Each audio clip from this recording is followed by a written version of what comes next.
I was going to do is just literally, probably for 10 minutes, just run through kind of how we in not how we in ORCHA deal with things, but what we've discovered about apps really, and the different types of apps, and how all of that plays into where they fit into healthcare. Increasingly into the way that healthcare is working or could work. So, I'm sure most of you will be aware of the sort of opportunities, broadly speaking, that apps and digital health solutions offer, and there are lots and lots of them. At the last count, 365,000, although realistically that's probably about 150,000 unique apps. But against that backdrop, and seemingly a sort of a huge amount of uptake from Joe Public and a lot of interest from healthcare systems, there's still a problem really when it comes down to the real uptake in the areas that you most want to see digital health solutions making a difference. So we can see that whilst there are lots and lots of downloads, significantly most of those downloads relate to health and fitness, so to fitness and diet related apps rather than to health related apps. And the market is somewhat unstable and slightly, very illustrative of a nascent market, with just 41 apps out of those 360, or 150,000 if you like, accounting for over 83% of the downloads in this space. And I could do a little quiz to say, could anybody name an app that's in the top 40? But I suspect it wouldn't be too difficult. It'll be your Fitbits, it'll be MyFitnessPal, the Stravas, the MapMyRuns, and actually in those top 40, there's very few health, what you might describe as health-related apps. And even if there is, they're apps that are really still at the very sort of general health kind of end of the spectrum. So you've got Calm, which you will have heard of, is probably the number one in downloads, mental health support app, but that's very much on the wellness side of mental health, if you like. And you've got a few women's health products in there, like Eve and Period Tracker. But really, you don't see substantial health apps, not just in that top 40, but you don't really see them in the top 100, top 200, top 300. And that's, again, illustrated by the fact that the vast majority of these apps, good and bad, struggle to get more than 5,000 downloads. So economically, this is a real problem for app developers in terms of how to create a sustainable platform that they can start to grow and make into a business with long-term aspirations. So that's one of the challenges. Now, what are the blockers to this? Because on the flip side of all of that, you've got healthcare systems pretty much globally all rallying around the concept of digital health, all recognising that digital health is a good thing, and recognising that actually alongside other advances in technology, digital health is probably one of the key sort of potential opportunities for healthcare systems to meet the growing demands that we're all familiar with. So what stops digital health really getting a foothold and driving that uptake in the areas that we most need to see it? So one is awareness. It's still an early, we're still in an early stage of the market really, and people don't automatically think of digital health solutions when they think about their conditions, or even if they're thinking about more so fitness and diet they do. But when actually having a health issue, they don't tend to automatically think that there's an app out there that might be able to help them, and that is as much the case for healthcare professionals and other professionals in this environment. So awareness is a problem. Accessibility is a problem. Bizarrely enough, the two primary routes to getting hold of an app, which is the Google Play and the App Store, are really quite rubbish at delivering an app in a healthcare environment. So if you search for diabetes, typically you'll get 20 or 30 diabetes apps returned on a search on both those platforms, and then it starts to dissipate. You start to get some weird alternative responses, and there's no knowing that the top search results from either of those things are safe, or in fact the best quality app. We know that in the case of diabetes there's about 5,000 apps out there, so where are the other 4,900 whatever? So accessibility is bizarrely quite a difficult problem, and that's again a problem particularly manifest for professionals who then, if they had a thought thinking there might be an app out there to help, how do they find it? And they can't use those two primary routes to finding the app with any sort of certainty. Then trust is obviously a big factor here. Again, it's a new environment, still relatively new, and the regulatory landscape is struggling to catch up with this. And as a result, there is no clarity. People don't understand how an app can be trusted, whether it's safe, whether it's delivering quality, and all the rest of it. And I'll come back to that later. So that's a big issue. And obviously, again, for professionals, from a professional perspective, that's a major issue. How do they know that they can recommend an app safely and be confident that they're not going, that the app is going to do what it says? And governance. So for a healthcare organisation, this is a real headache because they don't have a clear structure to go through in order to start to integrate these solutions into their day-to-day kind of delivery. And the lack of clarity around regulation and all the rest of it really inhibits the way in which organisations can kind of get involved in this. On the flip side, the potential benefits, are significant in the right circumstances with the right apps. So apps can reduce demand through improved management and monitoring of existing conditions, for example. They can improve efficiency of existing clinical processes and pathways, reducing the need for face-to-face interventions. For example, apps that support gestational diabetes monitoring, so that mums have to go into face-to-face consultations less. COPD monitoring apps that reduce the number of times that COPD sufferers need to go in for checkups. By way, there's many other examples. Apps can also deliver, on the flip side, the experience for patients, it can be massively improved, so they can deliver swifter, more effective solutions, either directly to them in their home, or for that matter, into a GP practice. So good examples would be mold checkers, which good mold checkers. There are very bad mold checkers, but good mold checkers, essentially can take whole steps out of a clinical pathway there and then in your own home. Similarly, ECG solutions now, which you don't need to be referred for an ECG. Initially, you can do that, and lots of practices are using those solutions in practice now, which significantly improves the experience for the individual. And of course, apps can remove huge layers of administration from healthcare systems and staff, whether that's around repeat prescriptions, appointment booking, etc., etc. So there's lots of potential benefits there. So how do we get hold of them? Ignore that one, that's a repeat one. So one way that we look at apps is we think about them in a number of different, we sort of group them into different sort of categories. So we have this sort of high level view of apps where they're either preventative, designed to be integrated, about replacing a pathway, or they're administrative. And the preventative apps are really, as it suggests, about being completely independent of the clinical process. They're designed potentially to support an existing pathway, but not in any way to be connected to it. So that would include, the vast majority of the apps that are out there, just numerically. So all of your well-being, your fitness and your diet would fall into that category. But so would also apps that are, for instance, about supporting somebody with a mental health condition that's not designed to be in any way integrated with an iApt or a CAMS kind of solution, but it's just there to be an additional supportive component through that person's treatment path. On the integrated side, these apps are very much designed to actually work with clinicians or healthcare professionals and be integrated into the pathway in some way, shape or form. So good examples are the symptom checker things we talked about, COPD monitoring, mood diaries in the mental health space, and these are about improving the communication between clinicians and patients, potentially reducing the number of face-to-face consultations and interventions that are required. Pathway replacement, I'll just use some examples there, mold checkers being a good example, ECG, CBT apps that can be delivered entirely through, remotely through digital solutions, are about replacing whole chunks of the pathway, and so the efficiencies for those can be seen to be obvious. And again, we talked about the administrative support.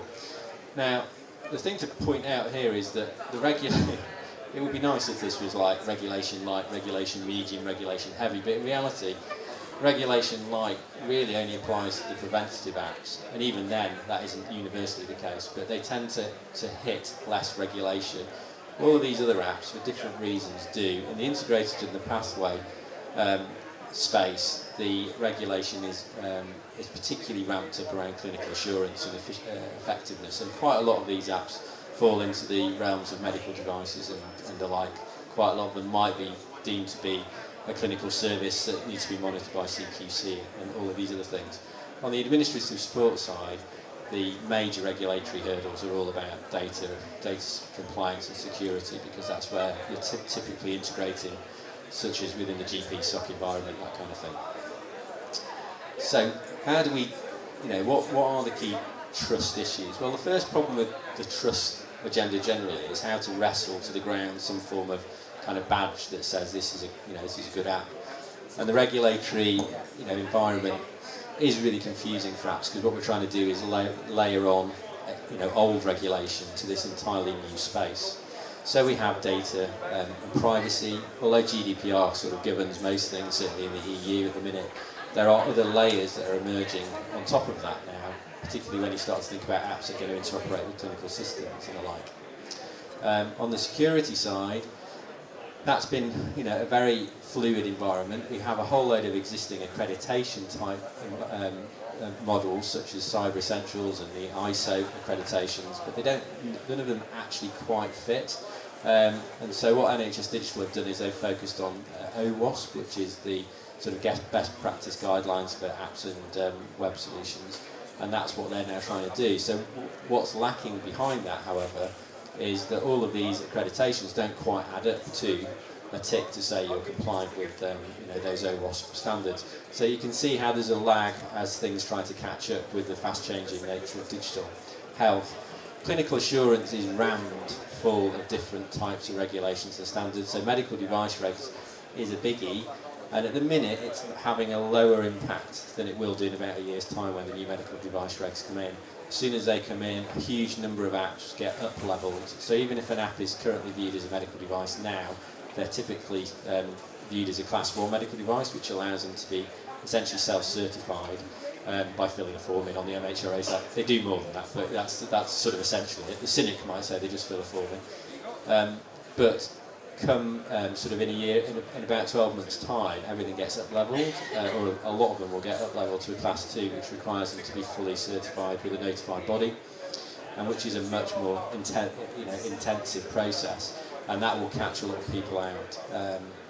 And of course, the problem with medical device regs is that it's a criminal offence, rather than it just being a sort of a guidance or a standard. In that space, we also have clinical safety, we have CQC registration, Pharmacy Council registration. All of these things apply to apps that trigger the relevant regulatory standard. Over on the far into this corner, user experience. This is a place, ironically, where there is virtually no regulation. There's a little bit around accessibility and usability type regs. Well, they're not even regulations; they're really guidelines, to be fair. And one of the real challenges that everybody's wrestling with is how do we get really sort of reliable user experience and feedback, because obviously the current major feedback mechanisms, which is the STAR system in the App Store and Google Play, has been demonstrated time and time again to be so prone to misuse. It's unsafe to use it as a primary feature of a user experience measure. So I won't go into this in any great detail. The ORCHA review process seeks to tackle the first bit of the last bit of that journey, which is this trust component. And we monitor about 400. We review about 400 to 500 apps a month, and we take them through a kind of a checklist of looking at each of these different elements, looking at their compliance against all of those regulatory components to the extent that they are triggered by the app in question. And that allows us to kind of try to do things rapidly, keep pace with the market. We re-review everything we've already reviewed. So as we've reviewed about 4,000 plus apps now, the re-review sort of total every month is about 150. So about 150 apps are changing every month that we've already reviewed, and that will just grow and grow. Now, just going back on that we also now do reviews for NHS Digital, and that's like a build on top of what we do for what we call our baseline review, and that goes into a much greater level of detail in certain areas that have been specified by NHS Digital, and other jurisdictions are starting to follow that model. So our CEO Liz is in Holland today talking to the Dutch government. We're also talking to a raft of different governments across the EU and also in Africa and in the States. To be fair, the NHS is leading the way in terms of the regulation at the minute, and a lot of countries are kind of watching how NHS Digital have gone about sort of trying to get around this conundrum. Having got through the trust side of it, you then need to get through the awareness and the accessibility side of it. And one of the important things here is to make sure that you can find an environment that targets and directly promotes these products and services to your population. And so one of the things that we do is create libraries that can be tailored to an individual health economy. We've got libraries for GP practices, we've got libraries for healthcare trusts, we've got libraries for CCGs, local authorities, schools, universities, colleges, employers, you name it. Everybody who's got an audience that they want to get activated around digital health, you need to really do something active and not just expect that it will happen on its own. But one of the key, I'm going to skip through this, I mean, I haven't got time to go into sort of some of the details, but one of the key things that we focus on is app matching. So through our review process, we learn a lot about apps, and we learn a lot, not just on the compliance side, but also about what an app's good for. And that's really important when you're searching for an app, so that you can actually start to tailor the search to personal characteristics. So are you a child or an adult? What you're actually wanting, so what are the key features, what do you want the app to do? So a diabetes app can do many things, what do you want it to do? What your technical preferences are, most obviously iOS or Android, but also have you got a Fitbit, a Garmin, an Alexa, a Google Home Hub.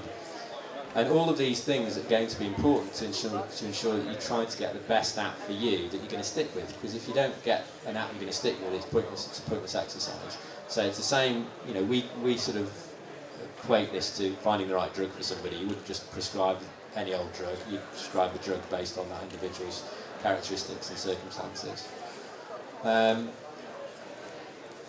other thing I just wanted to note was how important professional activation is. So getting professionals to start to engage with and giving them the comfort of engaging with digital health is crucial. And their activation effect is immense. So recommendation, we've got about 2,000 active professionals using ORCHA now to recommend apps. And the average response rate to recommendation, i.e. somebody who will go on and then download the app, is something like 70%. Now, to put that in context, for every one recommendation that we'd have to get something like 600 visits, organic visits to a site to get the same kind of effect. So the activation effect of professionals is huge, and it also has another major benefit. It's reaching the people who you most want it to reach. So actually, your 75-year-old COPD sufferer is very unlikely to be activated in any other way. There's no Facebook campaign, no social media campaign, virtually nothing that's going to activate that, certain demographics but a professional recommendation can do. And so the professional recommendation is a really critical part of it, and is obviously key to getting digital health embedded into the way in which healthcare systems work. I'll skip over that. There you go. So that was a whistle-stop tour through some of the features. I mean, in summary, the regulatory landscape makes the trust thing quite difficult, but that's starting to come together. Having got over the trust thing and understood what apps you can trust through sort of trusted programs and reviews, you then have to distribute and disseminate the apps and make them available to J Public. It won't happen by magic. And actually the most effective way of doing that, if you're a healthcare organisation, is to use your professional community. Okay? That's it. I don't think we've got time for questions, have we? Oh, we have got. Oh, any questions? Happy to. Or is it too early? No, it looks like we're all right. They're all still asleep. Oh no, we've got one here. Sorry, not really a question, more of a comment. I work with the Adult Social Care Directorate of CQC. Something my PMS colleagues, for everyone else that's primary medical services, would be very interested in is linking in with you. You talk about regulatory requirements. Of course, it can be a bit of a minefield, but it needn't be. And I think I haven't seen any of my colleagues here today. I think actually there are a lot of people who would be very interested and should have attended. I don't know if it's worth sort of contacting CQC. I don't know how much linking in you've done with this already. Can you say a bit more about working with CQC and regulatory requirements? Well, actually, of all of the regulators, CQC is probably one we have had least contact with. So we work closely with NICE and with MHRA and with Public Health England, obviously NHS England. Technically the owner of the NHS digital assessment process, all that's run by NHS Digital, so we deal with all of those, but probably not CQC, so yeah, we should catch up, or we should catch up with them, yeah. Okay, got 1 minute apparently. No? That's great, well thank you very much everybody.